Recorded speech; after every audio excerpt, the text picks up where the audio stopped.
ಬಯಲು ಸೀಮೆಯ ಕೋಲಾರದ ಡ್ಯಾಂ ಭರ್ತಿಯಾಗಿದೆ. ಫಸ್ಟ್ ಟೈಮ್ ಕೋಲಾರದ ಯರಗೋಳ ಜಲಾಶಯ ಭರ್ತಿಯಾಗಿದೆ.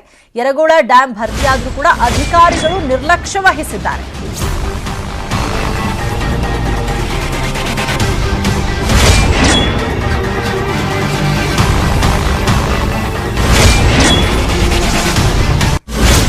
$318 ಕೋಟಿ ವೆಚ್ಚದ ಯೋಜನೆ ಸರ್ಕಾರದಿಂದ ಮೂಲೆಗುಂಪಾಗಿದೆ. ಕುಡಿಯುವ ನೀರಿನ ಯೋಜನೆಗೆ ಸರ್ಕಾರದಿಂದ ಎಳ್ಳು ನೀರು ಬಿಡಲಾಗಿದೆ.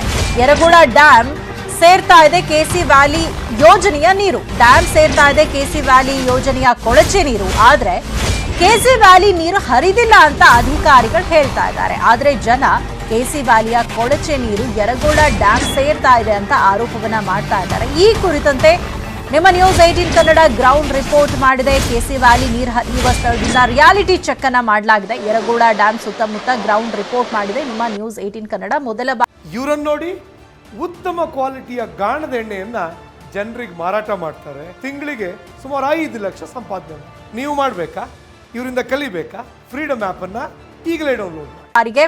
ಈ ಯರಗೋಳ ಡ್ಯಾಂ ಭರ್ತಿಯಾಗಿರುವಂಥದ್ದು ಕುಡಿಯುವ ನೀರಿನ ಒಂದು ಯೋಜನೆ ಇದಾಗಿದೆ. ಮಹತ್ವಾಕಾಂಕ್ಷೆಯ ಯೋಜನೆ ಕೂಡ ಇದಾಗಿತ್ತು. $318 ಕೋಟಿ ವೆಚ್ಚದಲ್ಲಿ ಕೋಲಾರ, ಮಾಲೂರು, ಬಂಗಾರಪೇಟೆ ನಗರ ಸೇರಿ 45 ಹಳ್ಳಿಗೆ ಕುಡಿಯುವ ನೀರನ್ನು ಪೂರೈಸುವಂತಹ ಯೋಜನೆ ಇದಾಗಿದ್ದು, ಈಗ ಕೆಸಿ ವ್ಯಾಲಿ ನೀರಲ್ಲಿ ರಾಸಾಯನಿಕ ಮಿಶ್ರಿತ ಅಂಶಗಳಿರೋ ಹಿನ್ನೆಲೆಯಲ್ಲಿ ಕೇವಲ ಅಂತರ್ಜಲ ಮಟ್ಟ ವೃದ್ಧಿಗೆ ನೀರನ್ನ ಬಳಸೋದಾಗಿ ಸುಪ್ರೀಂ ಕೋರ್ಟ್ಗೆ ಅಫಿಡವಿಟ್ ಅನ್ನ ಸರ್ಕಾರ ಕೊಟ್ಟಿದ್ರೂ ಕೂಡ ಈ ಕೆಸಿ ವ್ಯಾಲಿಯ ಕೊಳಚೆ ನೀರು ಡ್ಯಾಂ ಸೇರ್ತಾ ಇದೆ ಅಂತ ಹೇಳಿ ಅಲ್ಲಿನ ಗ್ರಾಮಸ್ಥರು, ಸುತ್ತಮುತ್ತಲಿನ ಜನ ಆರೋಪ ಮಾಡ್ತಿದ್ದಾರೆ. ಯರಗೋಳು ನೀರಿನ ಯೋಜನೆ, ಶುದ್ಧ ಕುಡಿಯುವ ನೀರಿನ ಯೋಜನೆ, ಕೆಸಿ ವ್ಯಾಲಿ ನೀರಾವರಿಗೆ, ತೋಟಲ್ಗೆ ಮತ್ತು ಹೊಲಕ್ಕೆ ನೀರಾವರಿ ಹರಿಸಲಿಕ್ಕೆ ಅಂತ ಇವೆರಡೂ ಕೂಡ ಸರ್ಕಾರನೇ ಹೇಳ್ತದೆ. ಅಫಿಡವಿಟ್ ಕೊಟ್ಟಿದ್ದು ಸರ್ಕಾರ, ಇಲ್ಲ ಇದು ಕುಡಿಯೋ ನೀರಿಗೆ ಯೋಗ್ಯತೆ ಅಲ್ಲ, ಇದು ಶುದ್ಧ ತೋಟಗಾರಿಕೆಗೆ ನೀರಾವರಿಗೆ ಅಂತ. ಮತ್ತು ಯರಗೋಳು ಏನು ಹೇಳ್ತಾರೆ, ಶುದ್ಧ ಕುಡಿಯೋ ನೀರು. ಆದರೆ ಕೆರೆಯಿಂದ ಕೆರೆ ತುಂಬಿ ಇವತ್ತು ದಿವಸ ಯರಗೋಳು ಡ್ಯಾಮಿಗೆ ಹರಿದಿದೆ. ಯರಗೋಳು ನಾಳೆ ನೀವೆಲ್ಲ ಹೋಗಿ ನೋಡ್ಬೋದು. ಅದೆಲ್ಲನೂ ಕೆಸಿ ವ್ಯಾಲಿ ನೀರಿನ ಇದೆ, ಅದೆಲ್ಲನೂ ಕೊಳಚೆ ಕಾಣ್ತಾ ಇದೆ. ಇನ್ನೊಂದು ಅಷ್ಟು ದಿನ ಹೋದರೆ ಸ್ವಲ್ಪ ಅದ್ರ ವಾಸನೆ ಕೂಡ ಬರ್ತದೆ. ಇದನ್ನು ಹೇಗೆ ಕುಡಿಯೋ ನೀರು ಅಂತ ಕರಿತೀರಿ? ಹೇಗೆ ನೀವು ಅದನ್ನು ಕೊಡ್ಲಿಕ್ಕೆ ಸಾಧ್ಯ? ಸ್ವಲ್ಪ ತಾಂತ್ರಿಕವಾಗಿ ಕೂಡ ಯೋಚನೆ ಮಾಡಬೇಕಾಗಿದೆ.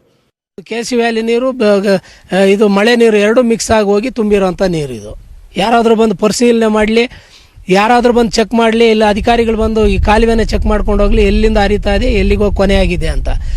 ಸಮುದ್ರ ತೀರಕ್ಕೂ ಹೋಗ್ಬಿಟ್ಟಿದೆ ಯರಗೋಳು ತುಂಬೀಗ. ಇದಕ್ಕೆ ಅಧಿಕಾರಿಗಳೇ ಹೊಣೆ. ಇದು ನೇರ ಹೊಣೆ. ಕುಡಿಯೋ ನೀರಿಗೆ ಈಗ ಬೂದಿಕೋಟೆ ಡ್ಯಾಮಿಂದ ನಮ್ಮ ಟೇಕಲ್ಲು ಪ್ರಾಂತ್ಯ 26 ಹಳ್ಳಿಗಳಿಗೆ ನೀರು ಕೊಟ್ಟಿದ್ದಾರೆ. ಈಗ ಇದಕ್ಕೆ ಕಳಚೆ ನೀರು ಅಂತ ಎಲ್ರಿಗೂ ಗೊತ್ತು. ಇದನ್ನು ಕುಡಿಯೋಕೆ ಯೋಗ್ಯ ಅಲ್ಲ ಅಂತೂ ಗೊತ್ತು. ಈ ಕಡೆ ಇಂಥ ಏರಿಯಾದಲ್ಲಿ ನೀರುಗಳಿಗೊಂದು ಕೆರೆಯನ್ನು ತಯಾರು ಮಾಡ್ಕೊಂಡು ಕೊಡೋದು ಒಳ್ಳೆಯದು.